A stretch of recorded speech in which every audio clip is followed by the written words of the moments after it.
পর্বের আইব্রো ভাতটা হলো শুভদীপের বাড়িতে, মানে আমার ছোটবেলাকার বন্ধুর বাড়িতে। ওর বিয়ে হয়ে গেছে আগের বছর, তো ওর বাড়িতে এত এত রান্না সব চন্দ্রিমা আয়োজন করেছে, রান্না করেছে নিজে হাতে। ও ভালো রান্না করতে, ভালো রাঁধুনি, ভালো রান্না করতে পারে বলে বউকে দিয়ে এত রান্না করে গেছে।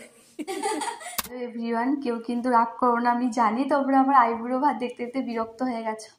আজকে আমার সেই ছোট্টবেলা বন্ধু শুভদীপের বাড়িতে আমার আইব্রো ভাতে নিমন্ত্রণ। তো একটু রেডি হলাম, কালকে আমি ফেসিয়াল টেশিয়াল করেছি, মুখে কোনো ফাউন্ডেশন নেই, শুধু লিপস্টিক, কাজল আর টিপ, আর একটু সাজগোজ করলাম, শাড়ি পরলাম। বলো কেমন লাগছে? তো এবার যাব, অনেকটা লেট হয়ে গেছে, ওরা আয়োজন করেছে, ওদের আয়োজন কমপ্লিট। তো আর যাওয়ার সময় বাবু রাস্তা আটকে দিয়েছে, মানে ও আমাকে শাড়ি পরা দেখলে ওর ভালো লাগে, তো ওর সঙ্গে একটু সময় কাটালাম, জানি না মন খারাপ করবে খুব ওর জন্য।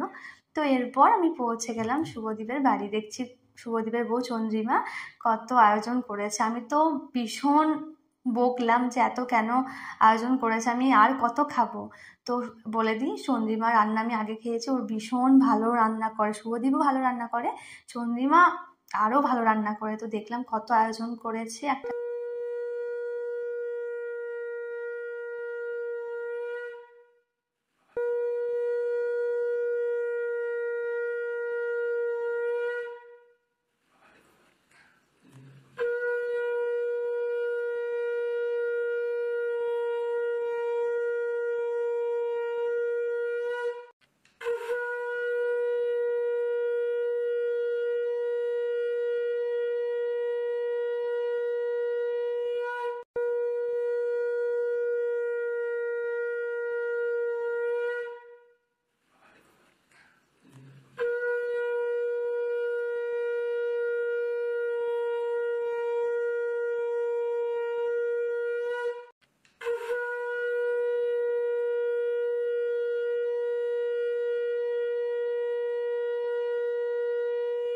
ভালো সময় কাটলো, এগুলো আমি খুব মিস করবো। আর শুভদীপ আমার ছোট্ট, মানে জ্ঞান হওয়ার পর থেকে ও আমার বন্ধু, একসঙ্গে স্কুলে গেছি, একসঙ্গে সারাদিন খেলা করেছি।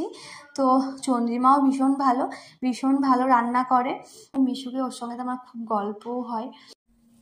হ্যালো, তোদের বউ শুভদীপকে সবাই চেনো, শুভদীপের আগের বছর বিয়ে হয়েছে, শুভদীপের বউ। তো বউ এসেছে, এবার বউকে দিয়ে রান্না করা করেছে, এত এত রান্না ভালো হয়েছে।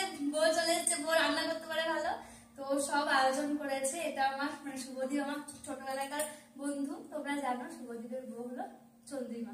চন্দ্রিমা এত এত আয়োজন করেছে, সবাই মিলেই করেছে, মানে শুভদীপের মা, মানে